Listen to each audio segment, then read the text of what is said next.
இயேசுவுக்கே புகழ், மரியே வாழ்க. இன்றைய காணொளியில் ஜெபமாலை ஜெபிப்பது எவ்வாறு உருவானது என்பதை காணலாம். ஜெபமாலை என்பது ரோசரி என்ற ஆங்கில வார்த்தையின் தமிழாக்கம். ரோசரி என்ற ஆங்கில வார்த்தை ரொசாரியம் என்ற லத்தீன் சொல்லிலிருந்து உருவானது. அதற்கு பொருள் ரோஜா பூக்களால் ஆன கிரீடம் என்று பொருளாகும். தொடக்க காலத்திலிருந்தே ரோஜா அல்லது ரோஜா தோட்டம் போன்றவை தேவ அன்னைக்கு தொடர்புள்ளவையாக கருதப்பட்டு வந்தது.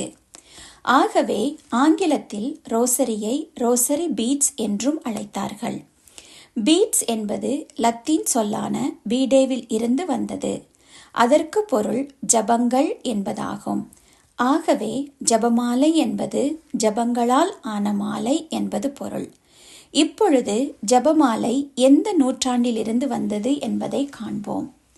இதன் தொடக்கம் 1ஆம் நூற்றாண்டிலிருந்து ஆரம்பமானது. அப்பொழுது இன்று நாம் உபயோகிக்கும் வடிவம் கிடையாது. 1ஆம் நூற்றாண்டிலிருந்து துறவிகள் தினமும் 150 திருப்பாடல்களை படிப்பதை வழக்கமாக கொண்டிருந்தார்கள். ஏனென்றால் திருப்பாடல்களில் இயேசுவை பற்றிய முன்னறிவிப்புகள் அடங்கப்பெற்றுள்ளன. திருப்பாடல்கள் கொண்ட புத்தகம் சால்டர் என்று அழைக்கப்பட்டது. அவை லத்தீன் மொழியில் மட்டுமே இருந்தன. 150 திருப்பாடல்களின் எண்ணிக்கையை நினைவில் கொள்வதற்காக தங்கள் பைகளில் கற்களை வைத்திருப்பார்கள். ஒரு பாடலை படித்து முடித்தவுடன் ஒரு கல்லை எடுத்து அடுத்த பைக்குள் மாற்றினார்கள். தொடக்க காலத்தில் தினமும் 150 திருப்பாடல்களையும் படித்தனர். காலப்போக்கில் கற்களுக்கு பதிலாக ஒரு கயிற்றில் முடிச்சுகளை இட்டு எண்ணத் தொடங்கினர். பிறகு முடிச்சுகளுக்கு பதிலாக மணிகளை உபயோகிக்க தொடங்கினார்கள். இவ்வாறாக ஒரு நீளமான கயிற்றில் ஒருபுறம் சிலுவையும் அதனைத் தொடர்ந்து 150 மணிகளும் மறுபுறம் திசில் வடிவ கயிறுகளோடு சால்டர் உருவாக்கப்பட்டது.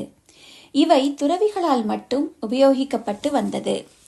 3ஆம் நூற்றாண்டில் இவை ட்ரைகாய்காட், அதாவது 50 எண்ணிக்கை கொண்ட 3 குழுக்கள் கொண்டவையாக அந்த மாலை மாற்றப்பட்டது. அதில் ஒரு 50 எண்ணிக்கையை தங்களது சொந்த கருத்துக்களுக்காகவோ அல்லது பாவ பரிகாரத்திற்காகவோ பயன்படுத்தினார்கள். இவ்வாறு தொடர்ந்து 150 திருப்பாடல்கள் சொல்வதோ அல்லது 3 முறையாக 50 பாடல்களை படிக்க தொடங்கினார்கள். துறவிகள் மட்டுமே லத்தீன் மொழி தெரிந்தவர்களாக இருந்தார்கள். அதனால் பொதுமக்களால் திருப்பாடல்களை படிக்க இயலவில்லை. அந்த காலகட்டத்தில் ஒரு புத்தகத்தை எழுத பல ஆண்டுகளும் பல நபர்களும் தேவைப்பட்டார்கள். பொதுமக்களால் அப்படி புத்தகத்தை வாங்கவோ படிக்கவோ வாய்ப்பில்லை. அதனால் பொதுமக்கள் 150 திருப்பாடல்களுக்கு பதிலாக 150 பரலோக மந்திரம் சொன்னார்கள். அவர்கள் 150 திருப்பாடல்கள் கொண்ட சால்டர் என்று அழைக்கப்பட்ட மாலைக்கு பதிலாக பேட்டர் நாஸ்டர் கார்ட் என்று அழைத்தார்கள். பேட்டர் நாஸ்டர் என்றால் லத்தீன் மொழியில் பரலோக மந்திரம் என்பது பொருளாகும். இந்த பேட்டர் நாஸ்டர் கார்ட் முன்னால் சொல்லப்பட்ட வடிவமைப்பிலேயே இருந்தன. ஆக துறவிகள் தினமும் 150 திருப்பாடல்களும் பொதுமக்கள் 150 பரலோக மந்திரமும் ஜெபித்து வந்தார்கள். மரியன்னையின் பக்தர்கள் மேற்சொன்ன மாலையை உபயோகித்து 7ஆம் நூற்றாண்டிலிருந்து அருள் நிறைந்த மரியே என்ற ஜபத்தை தினமும் 150 முறை சொல்லத் தொடங்கினார்கள். முதலில் பரலோக மந்திரமும் அதன் பின் அருள் நிறைந்த மரியே ஜபமும் சொல்லத் தொடங்கினார்கள். சில பேர் ஏதாவது ஒன்றை சொன்னார்கள். நாளடைவில் அருள் நிறைந்த மரியே ஜபம் மட்டும் சொன்னார்கள். இந்த ஜபம் எவ்வாறு உருவானது? இன்று நாம் சொல்லும் அருள் நிறைந்த மரியே ஜபம் அல்ல, அன்று அவர்கள் உபயோகித்தது. கப்ரியேல் தூதர் மற்றும் எலிசபெத் அம்மாள் சொன்ன வாழ்த்தொழிகள் மட்டுமே உபயோகித்து வந்தார்கள். அதாவது கப்ரியேல் தூதர் சொன்ன அருள் நிறைந்த மரியே வாழ்க, ஆண்டவர் உம்முடனே என்பதும், எலிசபெத் அம்மாள் சொன்ன பெண்களுக்குள் ஆசீர்வதிக்கப்பட்டவள் நீரே, உம்முடைய திருவயிற்றின் கனியும் ஆசி பெற்றதே என்பதாகும். 1261ஆம் ஆண்டுதான் 4ஆம் அர்பன் போப் இயேசு என்ற வார்த்தையை சேர்த்தார். அதன் பின்புதான் உம்முடைய திருவயிற்றின் கனியாகிய இயேசுவும் ஆசீர்வதிக்கப்பட்டவரே என்று ஜெபிக்க தொடங்கினார்கள். நாளடைவில் துறவிகளும் இச்செபத்தையும் செபிக்க தொடங்கினார்கள். இவை மரியன் சால்டர் என்று அழைக்கப்பட்டது. இவை மொத்தமாக 150ஆகவோ அல்லது 3 முறை 50ஆகவோ சொல்லத் தொடங்கப்பட்டது. 12ஆம் நூற்றாண்டில், அதாவது 1198ஆம் ஆண்டில் தெற்கு பிரான்சில் அல்பிஜென்சியன் தப்பறை தலை தூக்க தொடங்கியது. இத்தப்பறையின் கருத்து இயேசு கிறிஸ்துவின் பிறப்பு, பாடுகள், உயிர்ப்பு இவற்றிற்கு எதிரானதாகவும் அவற்றில் மக்களுக்கு நம்பிக்கையின்மையை ஏற்படுத்தி மக்களை திருச்சபையிலிருந்து புறம்பே தள்ள ஆரம்பித்தது. அதனால் மக்களின் பாவங்கள் அதிகரித்தன. இத்தவறான கருத்துக்களுக்கு எதிராகவும் மக்களை நல்வழிப்படுத்தும்படியும் புனித டொமினிக் முயன்றார். பல வருடங்கள் முயற்சி செய்தும் எந்த பலனும் கிடைக்காத காரணத்தால் புனித டொமினிக் தேவ உதவியை நாடுவதற்காக 1214ஆம் ஆண்டு டூலூஸ் என்ற இடத்தில் காட்டிற்குள் சென்று விண்ணக தந்தையை நோக்கி இடைவிடாமல் ஜெபிக்க தொடங்கினார்.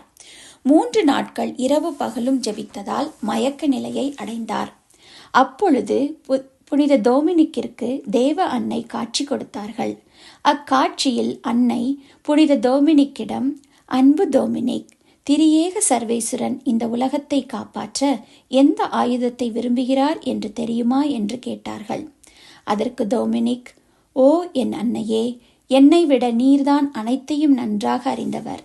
ஏனென்றால் உமது திருமகனாகிய இயேசு கிறிஸ்துவுக்கு பிறகு நீர்தான் எங்கள் மீட்புக்கு முக்கிய காரணமாகவும் கருவியாகவும் இருக்கிறீர் என்றார்.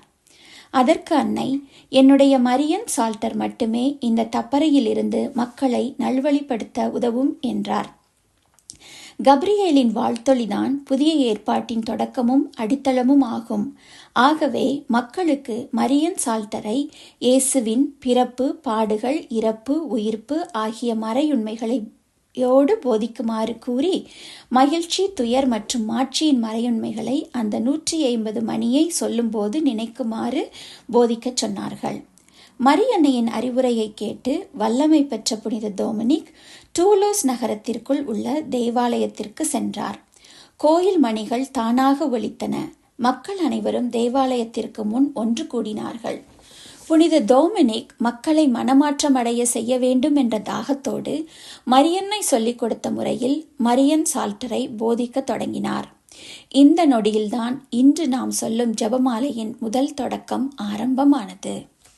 புனித டொமினிக் போதிக்க தொடங்கியவுடன் புயல் காற்று வீசியது, பூமி நடுங்கியது, சூரியன் இருண்டது, பயங்கரமான இடியும் மின்னலும் உண்டானது. இம்மாற்றத்தை கண்டு மக்கள் அனைவரும் பயந்தனர். இவை எல்லாவற்றையும் விட அங்கிருந்த மரியன்னையின் உருவப்படத்தை பார்த்தபோது மக்கள் இன்னும் மிக அதிகமாக பயப்படத் தொடங்கினார்கள். காரணம், அந்த உருவப்படத்திலிருந்த அன்னையின் கரம் வானத்தை நோக்கி 3 முறை காட்டியது. அது கடவுளின் கோபத்தை மக்களுக்கு உணர்த்தியது.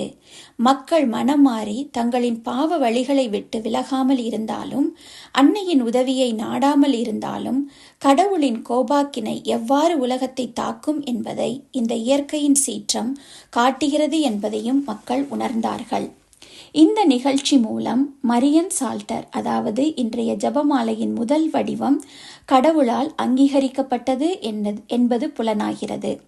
இந்த நிகழ்ச்சி புனித டொமினிக்கின் புதிய ஜெபமாலை போதிக்கும் முறையை மக்கள் வேகமாக ஏற்றுக்கொள்ளவும் பரப்பவும் உதவியது. மக்கள் அதிவிரைவில் மனம் மாறினார்கள். இந்த புது வடிவம் பெற்ற மரியன் சால்டர் மூலம், அதாவது 150 முறை அருள் நிறைந்த மரியே சொல்லும்போது இயேசு கிறிஸ்துவின் பிறப்பை, பாடுகளை, இறப்பை, உயிர்ப்பை தியானிப்பதின் மூலம் மக்கள் அதிவேகமாக மனம் மாறி தங்கள் தவறான கருத்துக்களை மாற்றிக்கொண்டார்கள். 20 வருடமாக இருந்த அல்பிஜென்சியன் தப்பறை மிக குறுகிய காலத்தில் முடிவுக்கு வந்தது. இதுதான் ஜெபமாலையின் முதல் தொடக்கமும் அதன் வெற்றியும் ஆகும். அதன் பின்பு புனித டொமினிக் டொமினிக்கன் சபையை தொடங்கி அதன் மூலம் இந்த புதிய பக்தி முயற்சியை எங்கும் பரப்ப ஆரம்பித்தார். இந்த வரலாறு டொமினிக்கின் வழிவந்த துறவி எழுதிய டே டிக்னட்டாரி சால்டிரி என்ற புத்தகத்தில் எழுதப்பட்டுள்ளது. புனித டொமினிக் 1221ஆம் ஆண்டு இறைவனை சென்றடைந்தார். அவரது வழிவந்த டொமினிக்கன் துறவிகள் இந்த மரியன் சால்டர் புதிய ஜெபமுறையை அனைவருக்கும் போதித்து வந்தார்கள். எவ்வாறு மாவீரர்கள் தங்கள் இடுப்பு பட்டையில் இடது பக்கம் வாளை ஆயுதமாக வைத்து இருப்பார்களோ, அதுபோல டொமினிக்கன் துறவிகள் தங்களது இடுப்பு பட்டையில் இடது பக்கம் இந்த மரியன் சால்டர் என்று சொல்லப்படும் ஜெபமாலையை மக்களை ஆன்ம போரிலிருந்து காப்பாற்ற ஆயுதமாக அணிந்தார்கள். இன்றும் டொமினிக்கன் துறவிகள் ஜெபமாலையை அவ்வாறு அணிந்து வருகிறார்கள்.